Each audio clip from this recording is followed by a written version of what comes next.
Hospital evacuated after 88-year-old man arrives with World War I artillery shell up his rectum. I like to think, Baz, that they brought in the bum disposal experts. But as far as I can tell, Liz Truss came into number 10, moved her clothes in, filled the fridge full of food, crashed the entire fucking economy of the UK, and then was booted out before her yogurts went off. The big news in July was that Neighbours got cancelled, and not in the modern way that cancelled is. It's like, it's not like somebody went through Harold Bishop's Twitter and found some racist jokes from 10 years ago.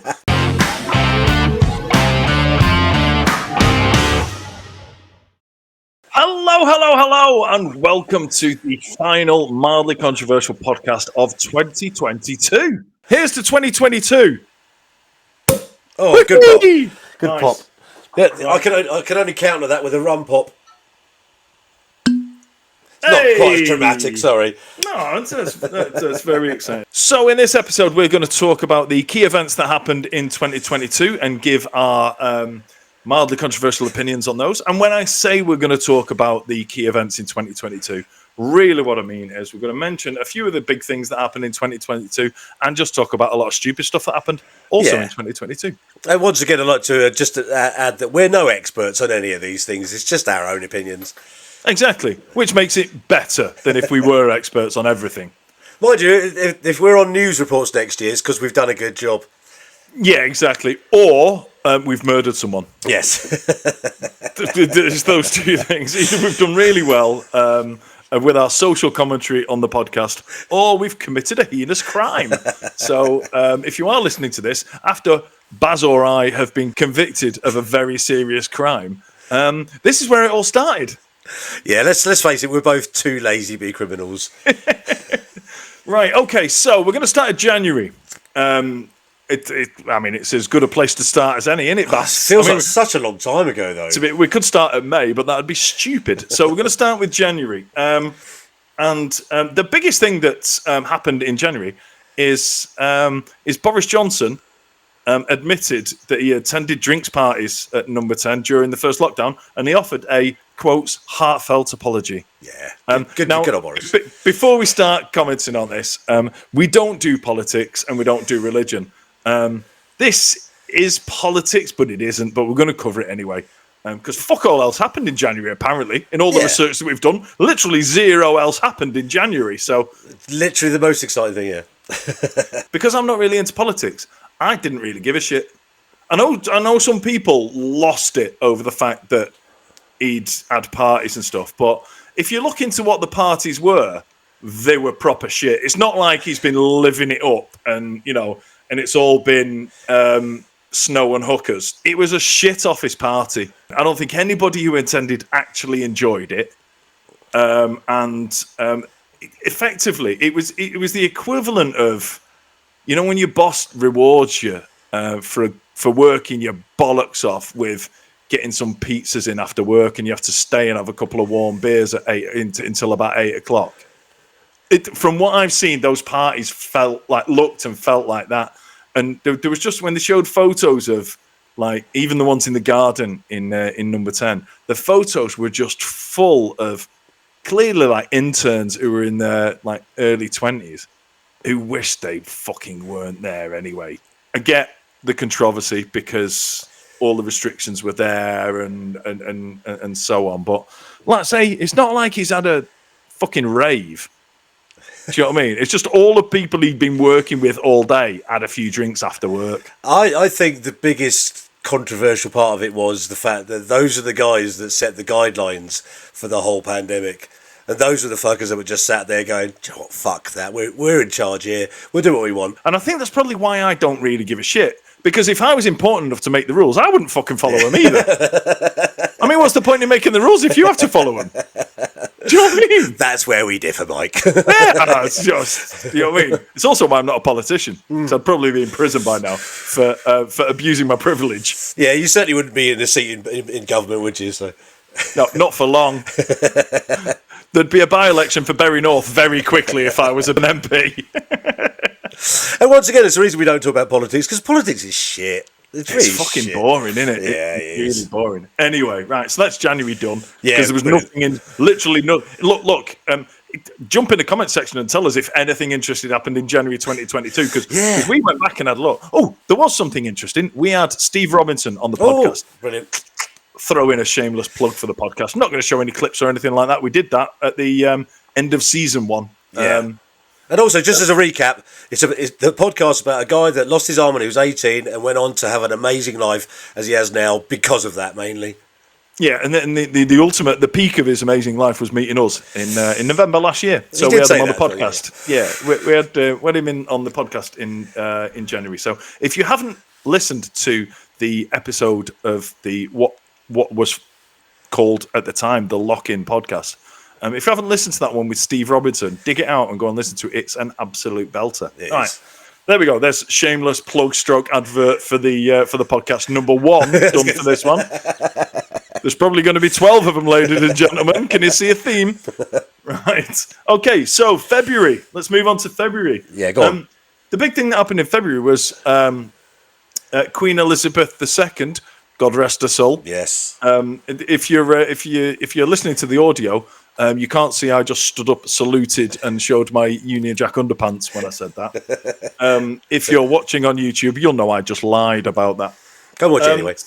Yeah, exactly. So, sorry, if you're watching on YouTube or Facebook, because from now I'm going to start posting the full thing on Facebook. I didn't realise I could. If you go to facebook.com/mildlypod, you'll find us there. Yeah, brilliant. Okay, so in between all the shameless plugs for our own podcast, we should do what we said we were going to do and talk about what happened in 2022, right? Yeah, good. So February was the Queen's Platinum Jubilee was on the 6th of February. So my take on it, look, I'm not a massive royalist, but I'm also not a Republican. Is that what it's called when you want to get rid of them? Yeah. Told you I didn't know much about politics. You do well. I'm neither. I'm literally neither. I think they bring a good amount of money to the country with tourist income and all that kind of stuff. I don't really mind that the government gives them money or we give them money because I think there's been studies done that says they kind of pay for themselves eventually.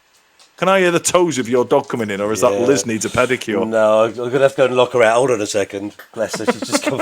Sorry.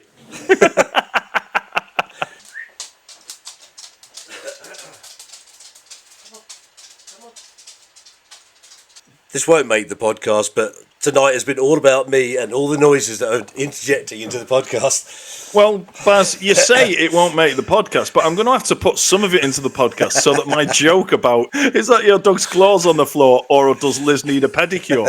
If I cut the whole thing out, I can't throw that joke in there. No, it stays in then, it's fine. Maybe I won't keep in the 2-minute gap that you had to take your dog back out of the room. It's a bit like a shit version of that when that guy, his kid comes in the back of the room and his Japanese wife comes and drags her out by the feet. It's a bit like a shit version of that, Baz. It's a shame that wasn't 2022. We could have used exactly. That would have been really good. But it wasn't. Anyway, the Queen's Jubilee. The first thing we have to say about the Queen's Jubilee, Baz, is talk us through your experience of it, because you were involved.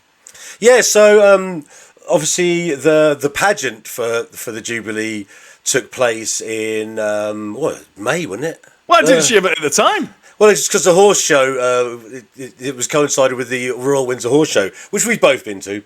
My experience was I got to work on the pageant that was to celebrate her Jubilee, a Platinum Jubilee. And it was a star-studded event. And I got to be there and bump into various celebrities that were all working at the event. One of them was Tom Cruise, who I met twice, said hello to me, and the other one was Helen Mirren, dressed as the Queen. Wow. Yeah, so... I was going to say, that you met the Queen then? Yeah, yes. Well, she was dressed as the Queen at the time when I met her. What? Yes. Did she misunderstand what the Platinum Jubilee thing was about? Did she think it was a theme of the fancy dress party? Fucking hell did she come dressed as the Queen for? So there's a historical part. Obviously, she's played the Queen in a drama series. I think it was The Crown or something like that, or whatever. But yeah, so it was good. It was a really good celebration. There's a lot had gone into it.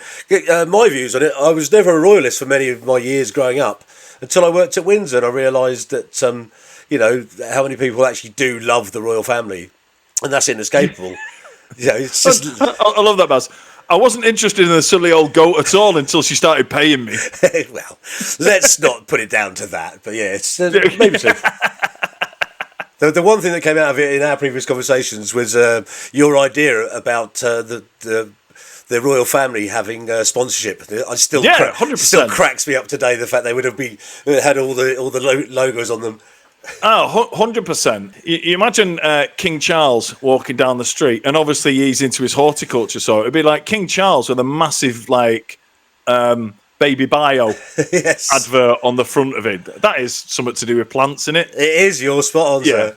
Yeah, there you go. Hey, or Miracle Grow, or something like that. Do you know what I mean? It'd be a big difference, though, to the whole royal family being smeared in manure, which they are at the moment. So it's full of shit.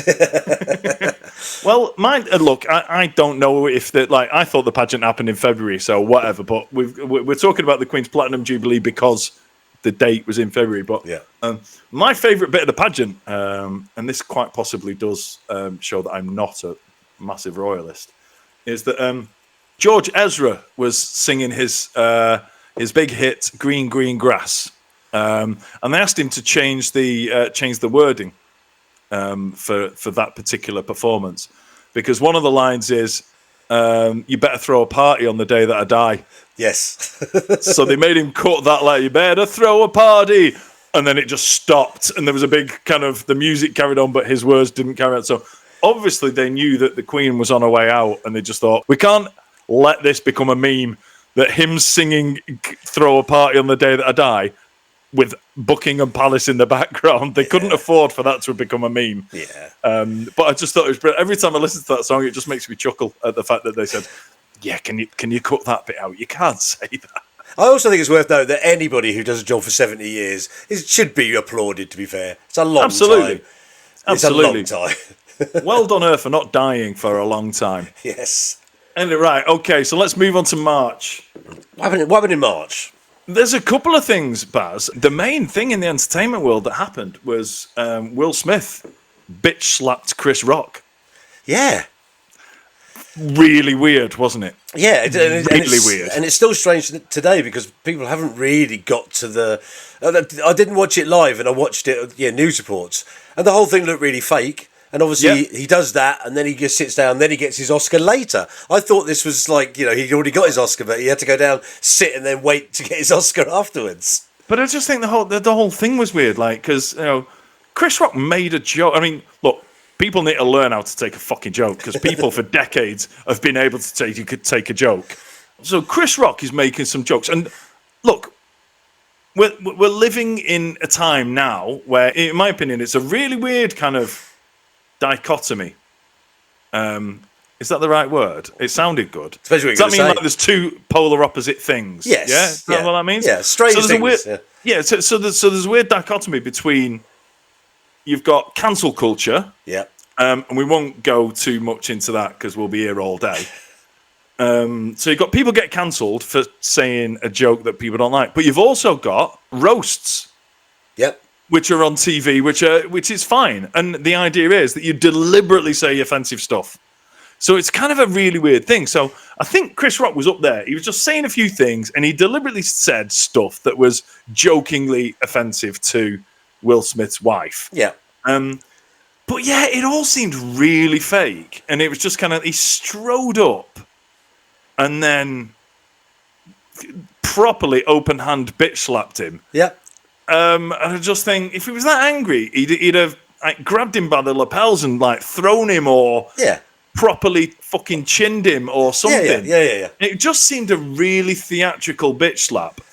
And then there's loads of footage that came out later of his missus laughing at Chris Rock's jokes, and it all just felt a bit weird. And I was like, that's definitely a publicity stunt. Yeah. And then it was like a couple of days later, it was like, yeah, Will Smith has literally got no work anymore. And I was like, what? So it must have been real then. Yeah, and also he's been banned from the Oscar from the Council Academy, yeah, forever, or 10 years. Yeah, it's mad.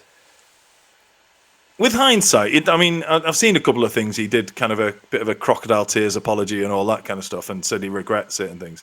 Which, do you know what? I'm all for. Like, if people fuck up, I'm all for them apologising and say, right, okay, we can move on. But yeah, it's just a bit kind of. I bet. I mean, he came out and apologised, so he regrets it on that score.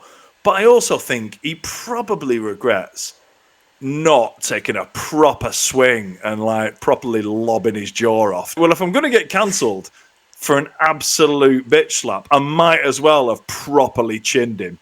You know, also, like, so he's a man of many action movies. You know, he's seen as being like an alpha male. He goes up there and just sort of gives him a weak kind of wristy slap. It was very Poppadom wrist, wasn't it? Yeah, it was, yeah. So, yeah, I mean, the whole thing, even today, is a big mystery. And I'm sure one day it will all come out. It was for one thing or another. But, yeah, it was kind of an event, but not an event. Yeah. You know what I mean? And the thing is, like I say, it was just kind of like, there was loads of stuff afterwards that says, you know, it's like, that's slating him for thinking he was an alpha male and saying all this kind of stuff like it's not okay, you know. And then there was loads of people saying, he was defending the honour of his missus and stuff.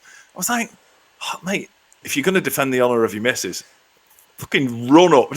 Don't stride up dramatically and do a massive, wide-armed, massive kind of backswing bitch slap on his face. Run and stick the nut on him. That's how you do it. If you're going to do it properly. Yeah, if you're going to do an Eric Cantona and leave both feet leave the ground. Because that is the ultimate bitch slap if you ever want to see one. That would have been miles better. Yeah. If you'd have just gone, you don't talk about my wife like that, and ran up and two-footed him knee high. Exactly, yeah. And Cantona only got a 9-month ban for that as well. He didn't get banned for life. So. Yeah, exactly. So he might as well have done. So yeah, I know that the Will Smith and Chris Rock thing was quite big for the rest of the world, but the biggest thing in March for us, Baz, was this happened. So for those that don't know, our podcast was formerly known as The Lock-In. I'm going to play a little clip. Hello. Welcome to The Lock-In podcast. My name's Mike, and this is Baz. Say hello, Baz. Hello, Baz. There you go. We do have a particularly interesting and hopefully provocative subject to talk about tonight. Yeah, there'll be definitely some so I'd like to call it mildly controversial topics, because Baz and I made an agreement when we started doing this podcast that we wouldn't talk religion and we wouldn't talk politics, just because causes too much division, causes too much argument. But we do like a heated debate. So we're going to have a heated debate on stuff that doesn't actually matter. We're possibly going to agree on a few of these things as well. Well, it's to be seen, Baz. This could be it. This could be the end of the podcast. This could be, we could fall out so much about inane shite that doesn't matter that we never do a podcast again. But it's worth, creatively, Baz, it's worth the risk. And there you go. So it turned out it was a risk. But not only did it go well, we remained friends.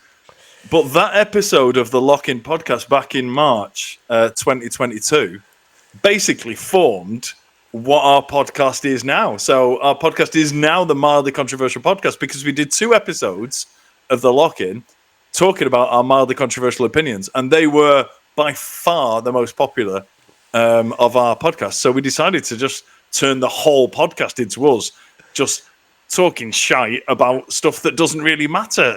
And here we are now. The reason I wanted to show that is because that is literally the conception of the Mildly Controversial Podcast. And when I say that, I mean literally the conception.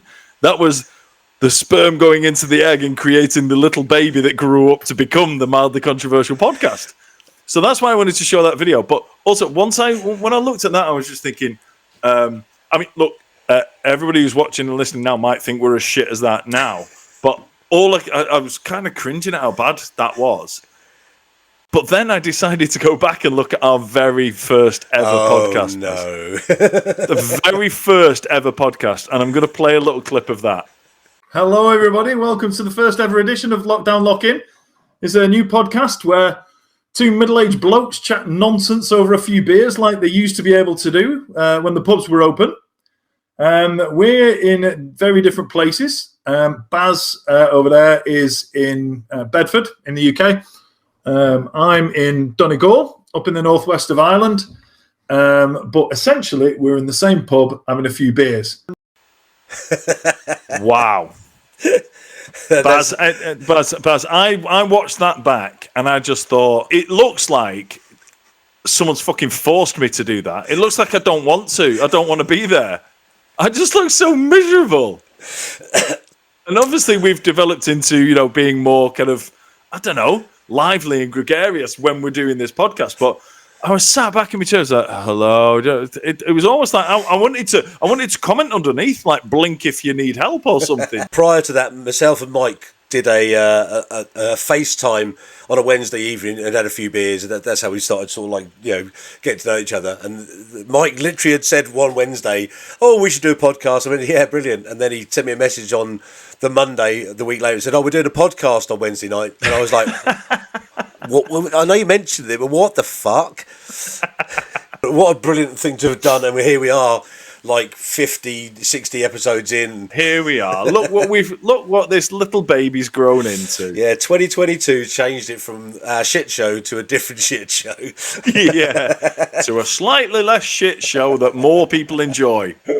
So, Baz, let's move on to April. Yeah. In April, the only thing of note that I can find that happened in April, apart from us having Frizz Frizzle and Kimmy B on the podcast. Yeah, good episodes, those. Apart from us having those two, who were fucking brilliant, both of them, is the trial of Johnny Depp and Amber Heard. Oh, mate, wasn't that a big shit show?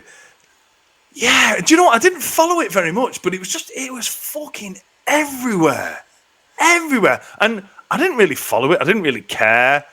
But it was one of those things. It seems now it's like the whole world has to be one thing or the other. Do you know what I mean? Yeah. So it's like you said before, it's like you've got to be politically one way or the other. In the States, obviously, it's a two-party system. That is just, there's a massive chasm in that country between you're either a woke lefty or you're a Nazi. There's nothing in between. Yeah. And it's the same like Brexit obviously caused it here. And yeah, it seems you've got to be one thing or the other.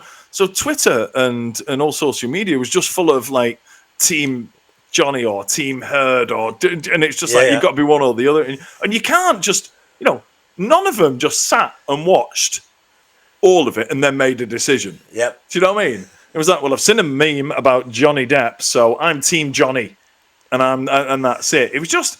It smacked that like there was a number of things that like I said, I didn't follow it because I wasn't fucking interested. You didn't have much choice though, to be fair, did you? So. Yeah, but like I say, it was everywhere. But I was like, but yeah, it just illustrated for me just lots of things that are shit about the world. Like, do you know what I mean? Like I say, you've got to be one thing or the other. Like people make a snap decision on something based on a meme instead of sitting and it was a trial, and 2 weeks in, people are going, "Oh God, Johnny's done this," and it was like, you definitely need to listen to more stuff that's got to come before you make this. It's a good job the fucking judge didn't go, "Right, that's it. After a week, right, that's it. I'm Team Johnny. You go on, get out." You know what I mean? There's a process that has to be gone through here. There was a couple of things about it anyway, because obviously, like television trials that happen quite infrequently. They're not, you imagine if every single trial was on television. I think it's going that way. But this one in particular, because it was kind of fairly like flossy in the fact that, the outcome was never going to end up with someone going to prison. It was all about money, wasn't it? Yeah, so I wasn't really on any side because they both came out of it looking like a pair of idiots. And neither of them like showed up well in public. Obviously it came down to the fact that Johnny Depp is more famous than Amber Heard, and that was the thing that was made a sort of big thing all the time. Like, who is Amber Heard? Like, you know, and Yeah. suddenly it was like putting all her earlier performances like that she made in films when she was a lesser actress, and Yeah. people would say, "No, she just, you know, she's only famous because of you know, who she was with at the time." The whole thing was just pathetic, really. It was just like a really, really shit divorce, wasn't it? Yeah, and do you know what? There's if I've never seen anything she's been in as an actress. Yeah. But I do know she's a shit actress because of that meme that went around about it's like there's always a dog stepped on a bee or Like, something. What that's it, probably. My dog stepped on a bee. I was just like, absolutely fucking dreadful. And Yeah, yeah. I don't even know what you're talking about. I don't even know what you're trying to say. I don't even know what your side of the whole thing is because I haven't followed it. Yeah. But you're not doing yourself any favors with that because you're supposed to be an actress and that was awful. Love. I'd actually forgotten about some of the stuff where she was like giving testimony and she was like almost playing a role of somebody, and it was cringy, wasn't it? Proper cringy. Yeah, But she then- just, all she came out of it with is just proof that she's a shit actress and nobody should hire her. yeah. And then once again, when anything's about money, it involves lots of lawyers and lots of stupid litigation, which would normally not come out if it was just two people arguing about, I don't know, the custody of their dog that stepped on a bee. Do you know what I mean? And again, one of the things that is just shows how shit things are in this day and age sometimes is that ultimately there was one way or the other, there was domestic abuse, which is a massive issue and it's a very, very serious thing. But social media didn't treat any of it like that. It became just like memes and people deciding before they'd read everything and all that kind of stuff. It was just like just really, really weird and why I didn't really follow it. But I suppose it's that same thing, is it? It's pop culture, isn't it? People just literally like imbibe stuff that's going on from a day-to-day thing now. And I'm guessing if you're watching that 24 hours a day, or however long it's on TV every single day, you haven't really got a lot else going on in your life. But to be fair, one thing I've just thought of, at least they've got a sound basis to form a valid opinion. Yes. Because they've watched it all and they know everything that happened, as opposed to the rest of the people who just saw Amber Heard being a bit of a dick on some memes and went, "I'm Team Johnny." Yeah, so I think we could both agree things like that could do with not being on television, but then they form the basis of a lot of sort of like day-to-day chat, don't they? It was there was a lot of entertaining stuff on the internet about it, so that's like. But again, like I say, something serious, like whichever person you believe, one way or the other, there was some domestic abuse happened, and it ended up just being entertainment for the whole world. So, in summary. The summary for April is that something massive happened that didn't really fucking matter. Yes. I think you and I didn't care about it, so because it just Exactly. it's like anything you don't care about didn't really happen. Not really bothered, to be honest. Anyway, so on to May. Yes. I think we can both agree that the biggest thing that happened in May, without a shadow of a doubt, in the world of entertainment is that you, me, and Joshua were on a TV show. Mate, honestly, Come on, people. You didn't expect us to talk about a review by month of 2022 without shamelessly plugging the fact that me, Baz, and Joshua were on a TV show in May, can you?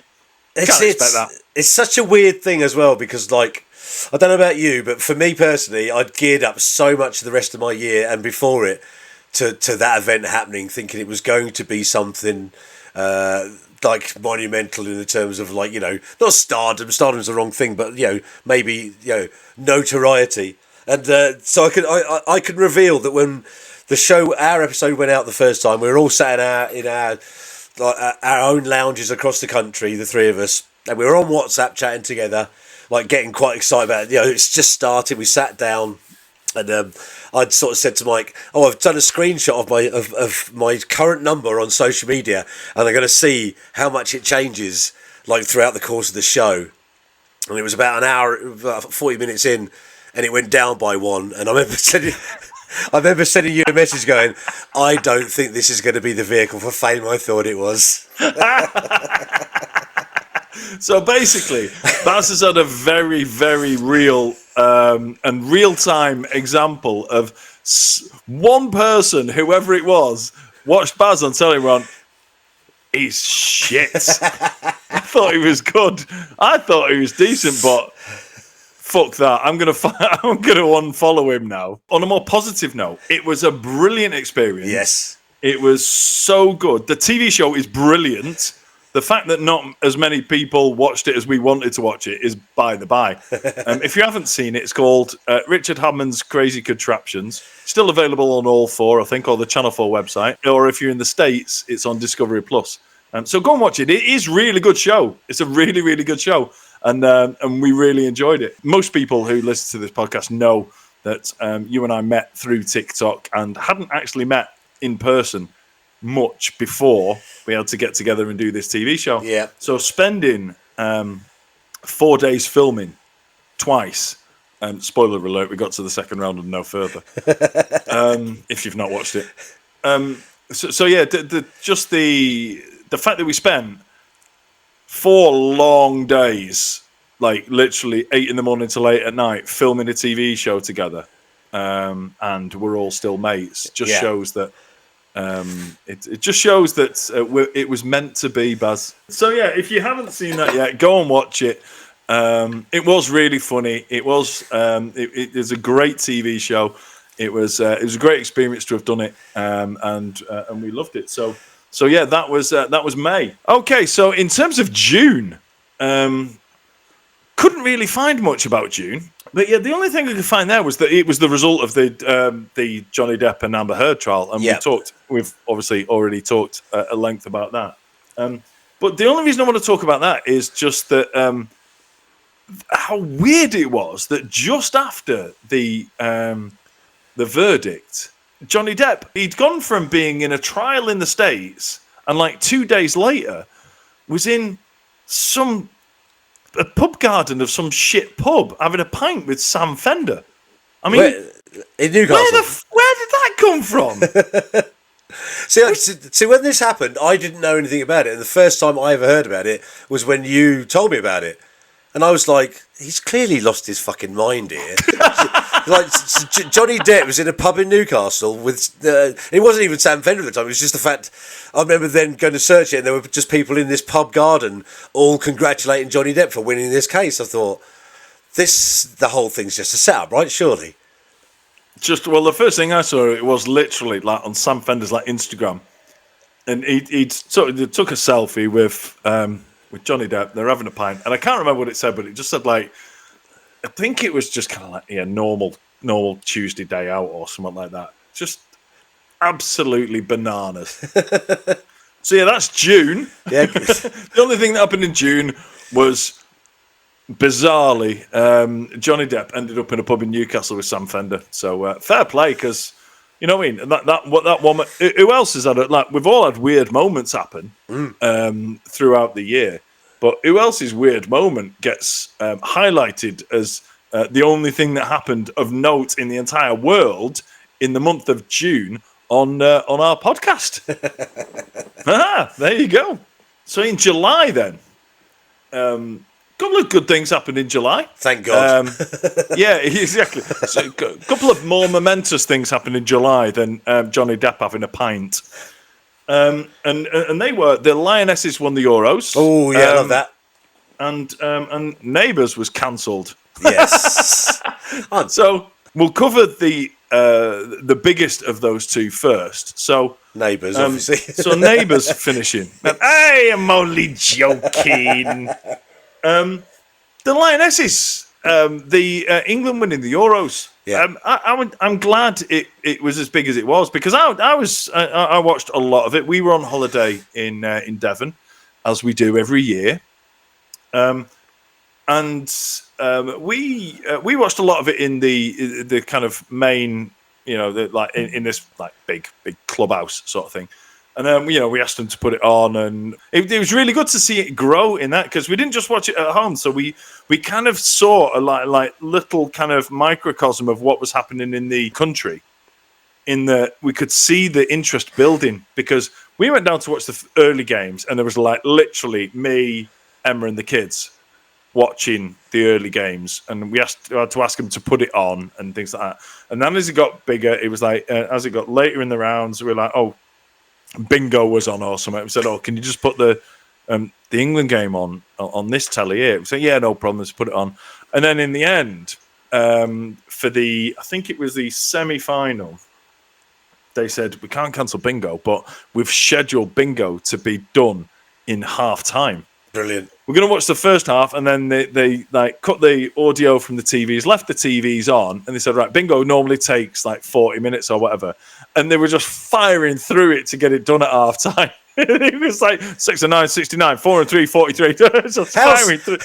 Yeah, right, nice one, right. On to the next game. And they were like, bang, bang, bang, bang, bang, and like firing through this thing to get it. But that was just like I say, it went from no interest at all at the start to all of a sudden, loads of interest, and I will never forget where I was when the final happened, because one of the big things that happened in the summer of 2022 was it seemed like the whole fucking world was in a security queue at an airport, and we experienced that at Bristol Airport flying back because, like I say, we'd been to Devon on holiday, and we were flying back from Bristol to Belfast, and we were in a security queue for 2.5 hours.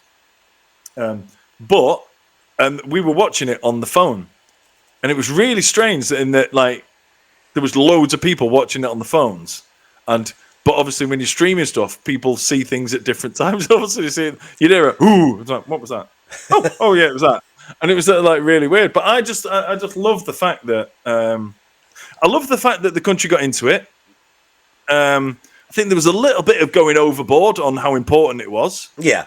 And we mentioned this in a previous podcast. Yeah. When people were saying like it's ended 60 years of hurt or whatever, like bollocks. Yeah. Bollocks. It's not as important, whether you like it or not. It's not as important as the men winning it, right? And that's just because the women's game is in its infancy, and it will be, but at the moment it's not. And women's football has come on massively in the last 20 years, and is miles better than it used to be. And it is more important, because if this had have happened 20 years, nobody would have watched it. Yeah. So it is going in the right direction and all that kind of stuff. But I love the fact that the whole country got behind it, and there was 22 million people watching it and stuff. And because it's brilliant, it was brilliant for women's sport, and hopefully it will encourage more girls to play football, and it will encourage more schools to offer football as an option to girls in school and all that kind of stuff. Like I say, from the early stages to the final, just you could see the country going from not bothered to being really into it, and I think that was an amazing thing. The point is, it's really nice to have a winning side for your national team. Irrespective of whether it's rugby or whether it's tennis. We all love our country's teams to do well. We can all agree that if you've got a team that's winning something, it's a lot more valuable than a team that gets kicked, 10-0 every time they play. Yeah. But I think the whole point is people are now supporting women's football, and it's it's a game in its own right. That tournament, the Euros is still probably the second biggest tournament in football in the world, in both sexy sports. If they go on to win the World Cup, it'd be even better. Yeah. But we'll all be going, we support women's football. Absolutely. Here's topical. I didn't know that the sports personality of the year has been done. Yes. Yeah, it was Beth Mead won it. Yeah, so she won sports personality. The women's team won the team of the year, and Wiegler won the coach of the year. Yep, 100% agree, and glad that all of those things happened. Yeah. Beth Mead was incredible, and just to be able to say Beth Mead and everyone knows who she is, and that's the difference of what that did. So that is why that tournament was incredible for women's football in England, and probably in the rest of the UK, just because it took it from something being so kind of niche and nobody bothered about it to people at the game at the final were there with England tops on, with the name of women footballers on their back. Yeah. And that is brilliant. That is really, really good, because it's so good. And people know footballers, do you know what I mean? People know like Ella Toone and Jill Scott and Beth Mead and, all of these people know the names of the England team now, which they never used to, and it's brilliant. The most important thing that comes out of it is that more girls play football. Yeah, we should support them, and that's just how it should be. So they're at the top of their game right now, and fair play to them. I think they're going to be there for a little while. Absolutely. Yeah. Brilliant. Well done to the Lionesses. Yes. Anyway, let's talk about Neighbours. Yeah. Also, to be fair, we did obviously joke that Neighbours was more important, but Neighbours can be covered in a couple of sentences. Yeah. That Baz and I thought Neighbours had been cancelled ages ago, and it turned out that the big news in July was that Neighbours got cancelled, and not in the modern way that cancelled is. It's like, it's not like somebody went through Harold Bishop's Twitter and found some racist jokes from 10 years ago. That's not how Neighbours got cancelled. Okay, it actually got cancelled by the network, so they stopped making it. But apparently, a couple of months later, an Amazon channel that's free, apparently, has picked it up and has started making it again. So all of our tears in July about Neighbours finishing, even though we didn't know it was still a thing. It's okay. It's still on. But just quickly talk about Neighbours. Neighbours was one of those programs that when we were younger, and let's face it, when at the time when we were in our 20s, or like at that period, and you were a teenager when I was in my 20s, it was a big program in this country. Yeah, massive. And also it spawned loads and loads of future stars came out of Neighbours. You could talk about Kylie Minogue and and like actors like Guy Pearce, and loads of people came out of Neighbours. And Bouncer, yes. But also, what we did, I'll tell you what. To be fair though, no, you're right. Kylie Minogue, Jason Donovan, Guy Pearce, Holly Valance. Yeah, she was Neighbours, wasn't she? Yeah. And so loads of like. The flip side of that is the Bouncer is like Bouncer just like he just turned into a dick. The fame went to his head, ended up with a massive drug problem, and he ended up homeless. So sorry if you didn't know that, but right. So on to August. I don't know if you noticed this, Baz, but I think there's quite a major event that happened in August that we need to cover. There was almost the groundswell of support for it. As there was for the Women's Euros in July, because after 2 years of the competition not being held due to COVID, thankfully, the World Gravy Wrestling Championships in Rosendale was back. So thank God that restrictions were lifted. And that the World Gravy Wrestling Championships could take place again. Talk me through this, because this is my first ever experience of this at all. Baz, don't pretend you don't know about the World Gravy Wrestling. Okay, I do, but tell me about it anyway. Okay, so it's one of those events that when you see like the quirky UK quirky British events. Cheese rolling, that's my and it's like basically. Most of them are just some random pub somewhere has come up with an event and tried to get a bit of publicity to get people to go and drink in the pub. Yeah. Well, that's exactly what this is. So there's a pub in Rosendale that started the World Gravy Wrestling Championships. And for vegans that are listening, don't worry about it. It used to be proper gravy. Now, apparently, it's a mixture of some like food colouring and caramel or something. Yeah, but anyway. So yeah, it's just one of those things, and it's one of those things similar to, you've probably not heard of it, but the World Black Pudding Championships, which is in Ramsbottom, which is in Bury, a town just north of Manchester. Very famous for black pudding. Yeah. So and that is like there's a shelf up high, and you've got with Yorkshire puddings on it, and you've got to throw black puddings at the Yorkshire puddings to knock the Yorkshire puddings off.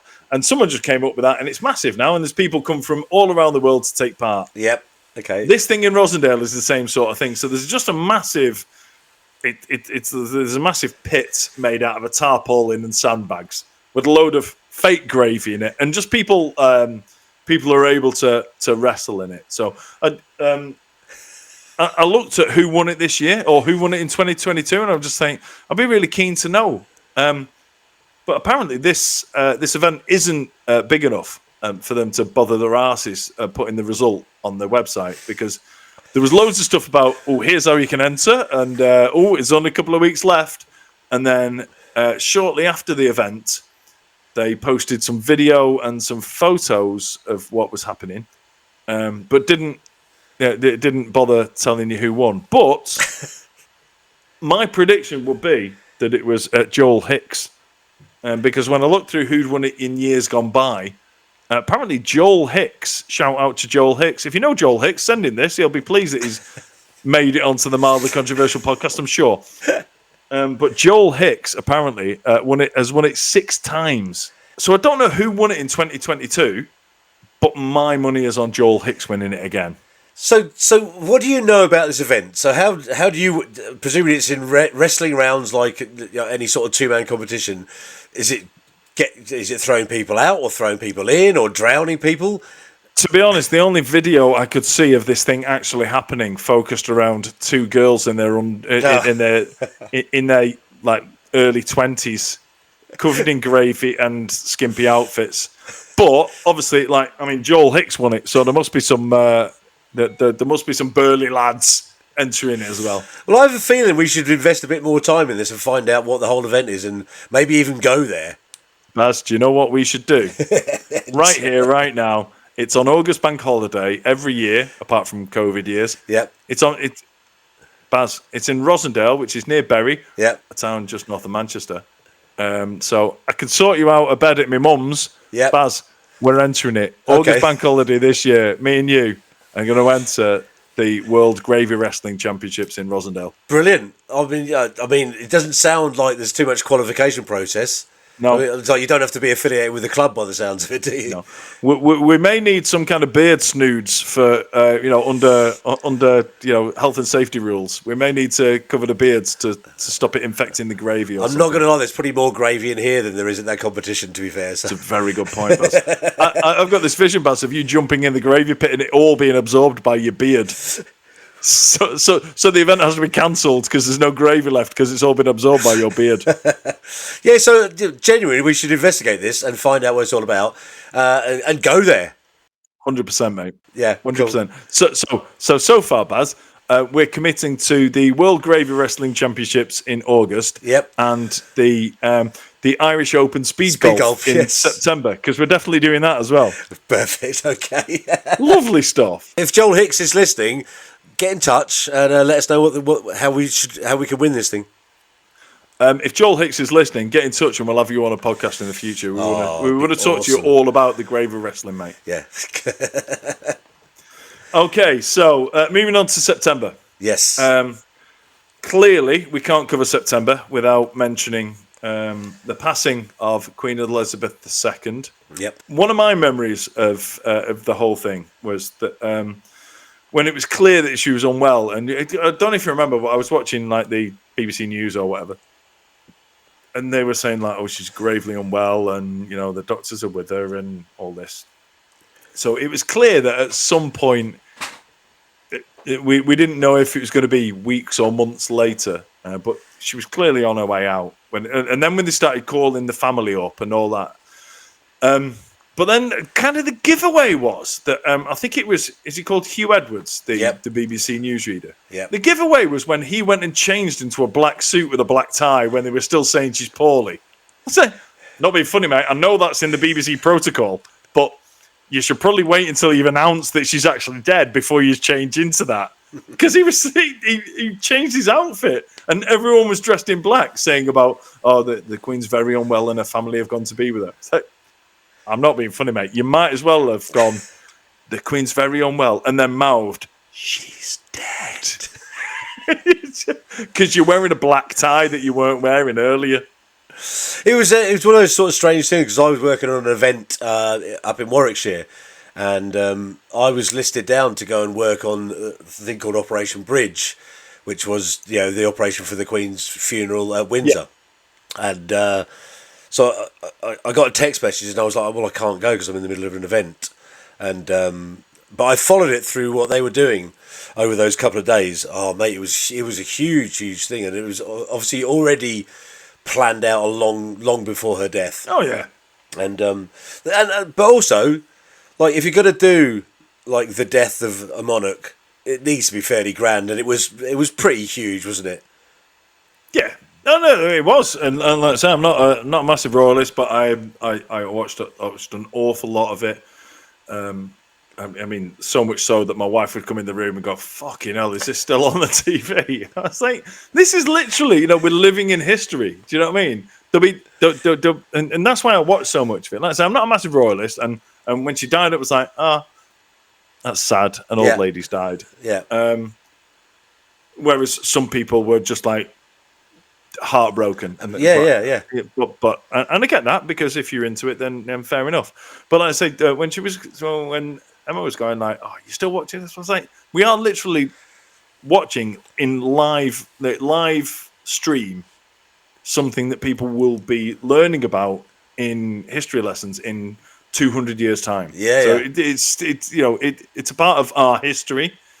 So that's why I was watching it.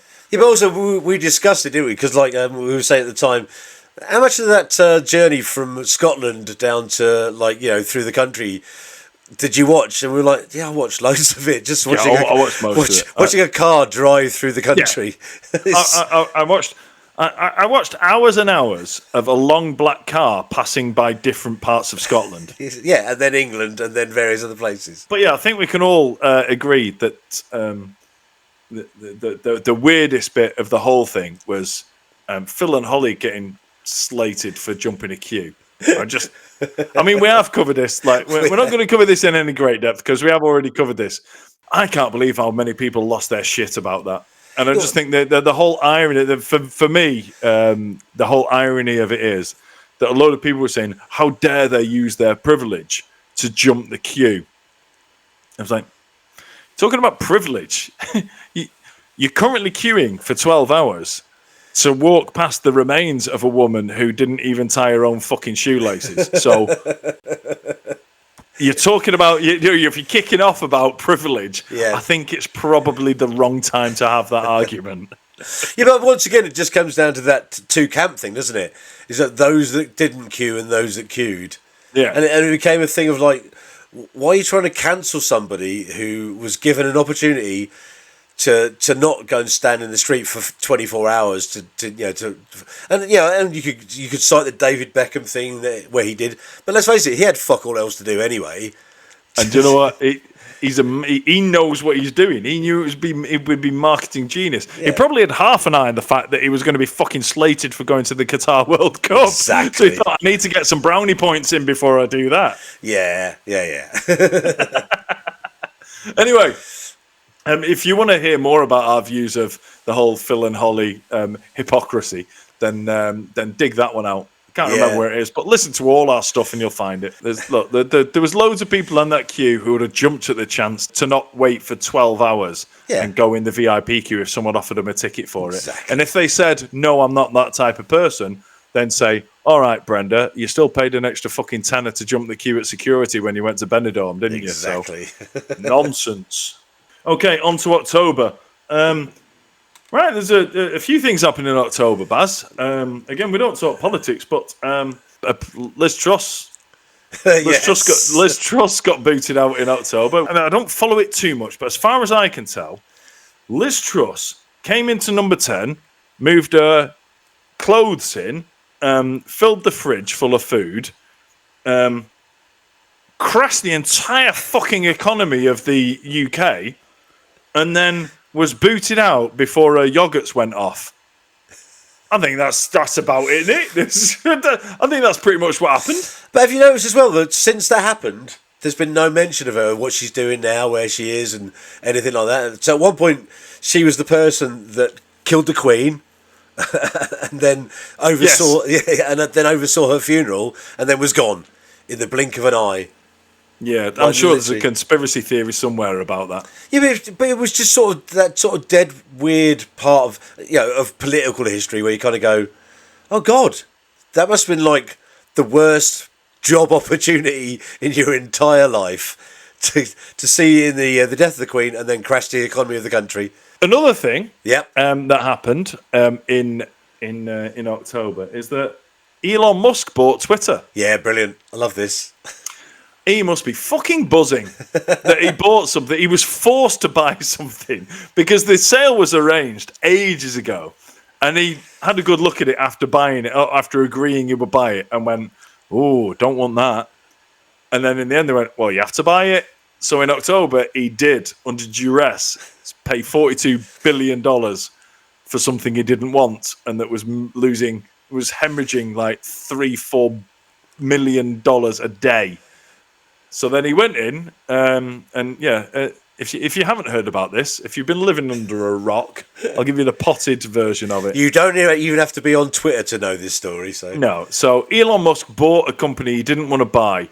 He sacked half the employees, went batshit crazy on the app, then realised that he's not actually allowed to sack half the employees, and then started backtracking, and then he went, oh shit, and then it's like he wakes up and go, I'm going to do something fucking stupid on Twitter again today.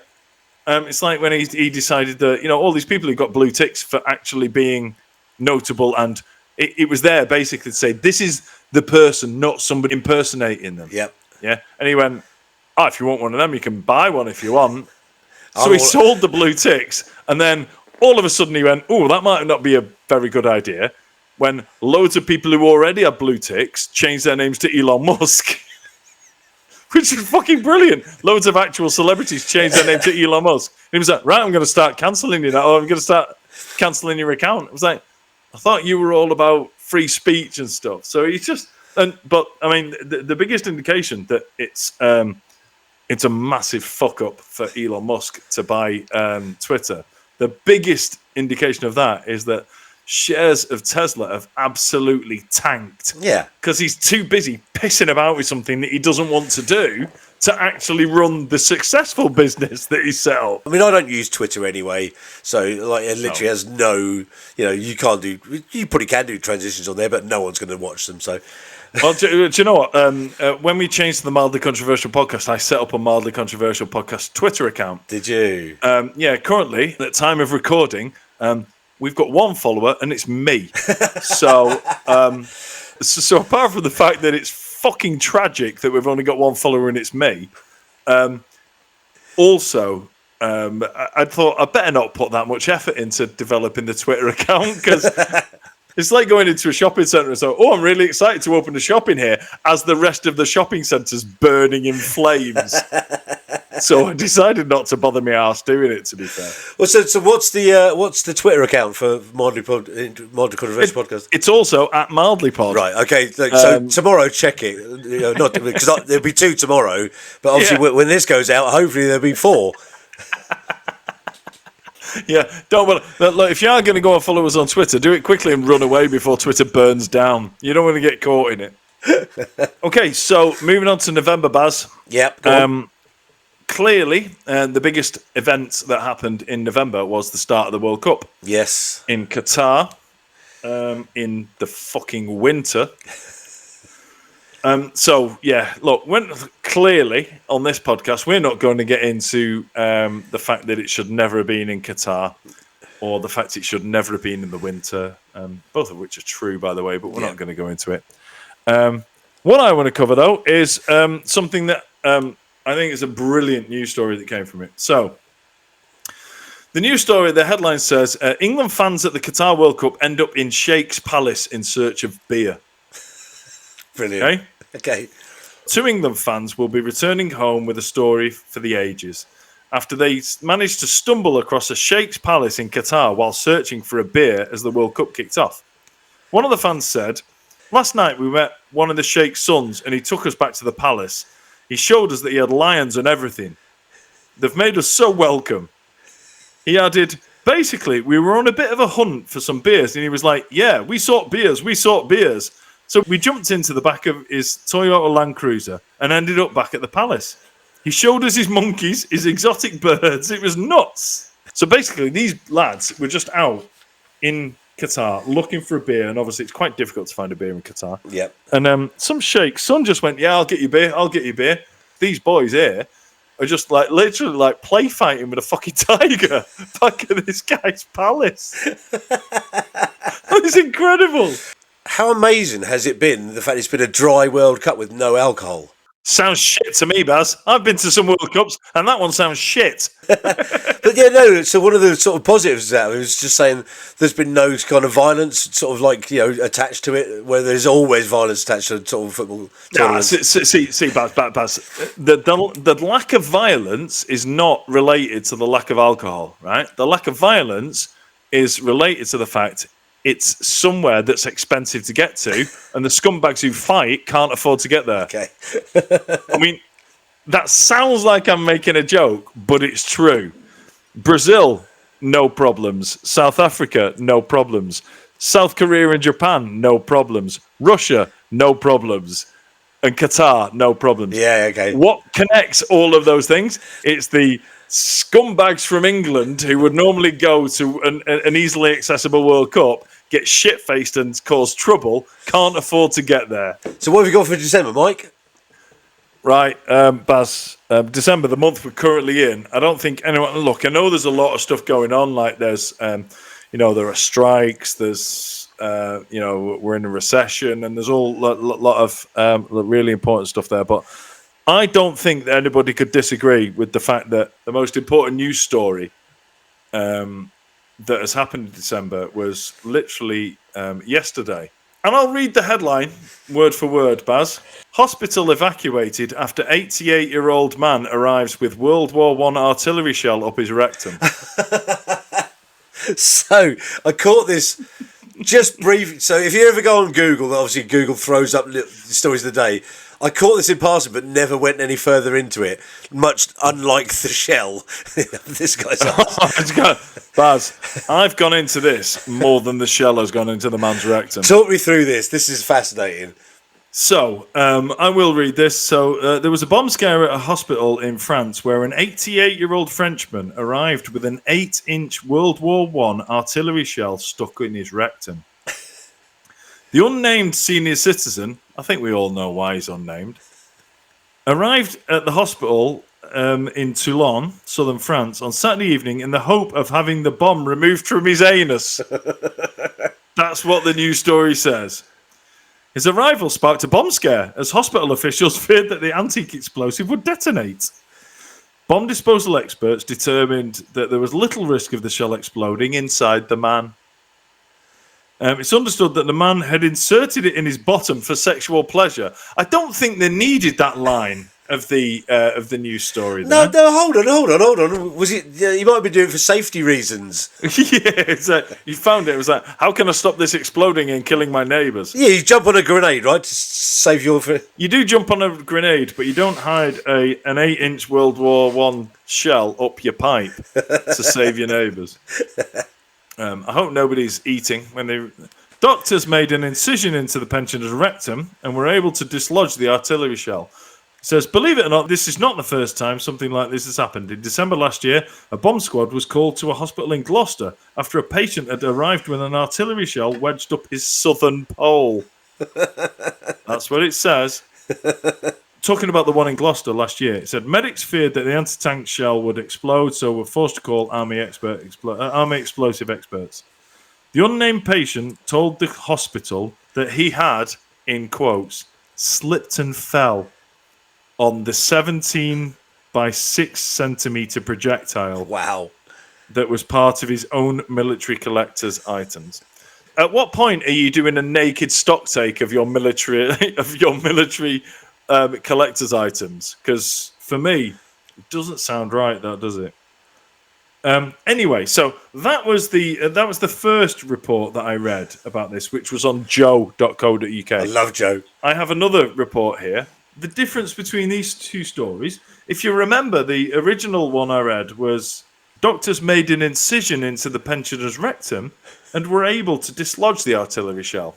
Whereas the Telegraph have gone with, to extract the shell, which measures around 6 centimetres in diameter and 20 centimetres in length, doctors had to perform abdominal surgery and remove it from the other end. What other end? I don't know what other end there is. Is that his mouth? He's only got one end, hasn't he? And it's the end he put the fucking thing up in the first place. But yeah, I don't understand that. Anyway, do you want to see a picture of the shell? Oh, well, obviously I do, because that's the nature of me, right? I'm going to show you a picture of the shell, and I'll throw this onto Facebook and YouTube as well in better quality. But Oh man, that is I a mean, bit. That's a big look thing. at that, Baz. So, do you know what? I should probably be disgusted at this 88-year-old man, but all I can think is he's 88 years old, and do you know what? I have no interest in putting something like that on my pipe, but I love the fact that he's an 88-year-old man, and he's just gone, yeah, this is it, isn't it? This is what I'm into. This is what I'm going to do, and he's gone for it. Because I tell you what,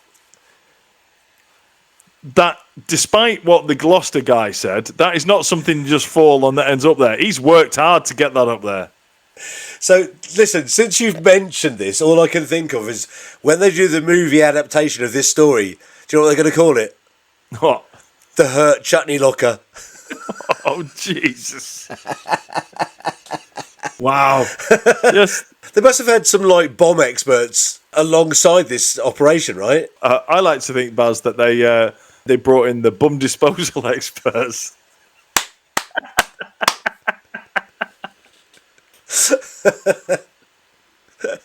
Oh dear, that's not going to be an Oscar-winning movie at the end of the day, is it? Baz, I know you said about when they make a movie of this. I'm pretty sure they're not going to. Just A, because of the subject matter, and B, because, I mean, how long can you stretch that out for?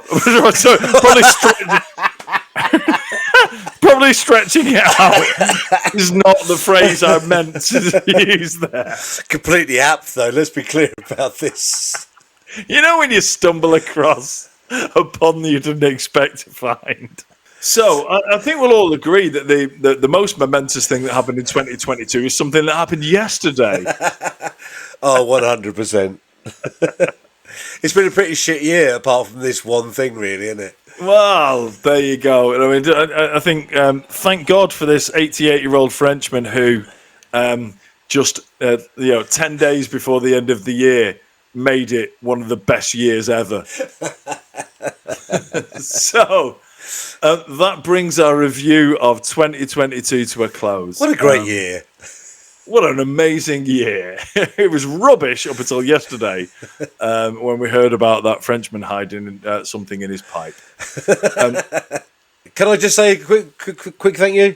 Yes, absolutely. Hey, listen, look, I know I sit here on the other side of this screen as the self-proclaimed sidekick, and I love this. I love doing this podcast. It's been a fantastic year. I just want to say a big thank you to everyone who's listened and everyone who's sent messages to say they've enjoyed it.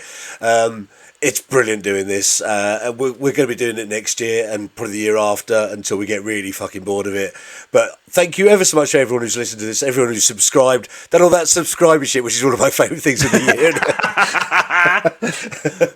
Yeah, so thank you very much. I'll just leave it to Mike to close. Thanks, Mike. I can echo that as well. We have so much fun doing this, and look, we've been doing this for a long time, and we enjoyed it when no one was listening. Now that we know that loads of other people are listening, and people are giving us feedback, and people are contacting us through social media, and they're giving us reviews, and we're getting feedback, and sending us emails. It's just so much more fun to know that people are enjoying it too. Big shout out, by the way, just before we finish, to officially listener of the year, my son Shay, who listens to every single episode. Okay, can we mention other people that listen all the time? Yes. Yeah. So the Bang Average drummer Matt Ricketts and various other people that have contacted me. My friend Roger, thanks very much for listening. I really appreciate it. But yeah, Shay is an absolute legend. God bless him. He is officially our best listener of the year. But listen, thanks again so much for listening. We enjoy this so much, and like Baz says, we're going to keep doing this. Baz said until we're bored, but we'll be doing this way beyond we're bored and you're bored. We're going to keep doing this because we absolutely fucking love it. We've come a long way in terms of our listener numbers in 2022. Hopefully, we'll go a lot further in 2023. And look, share it with your mates. Let's just make this into some massive fucking behemoth of a podcast in 2023. Thanks for listening in 2022. You are all amazing. If you're listening to this right now, you are a fucking legend. I love you. Thank you for listening, and we will see you in our next episode. Happy New Year, everybody.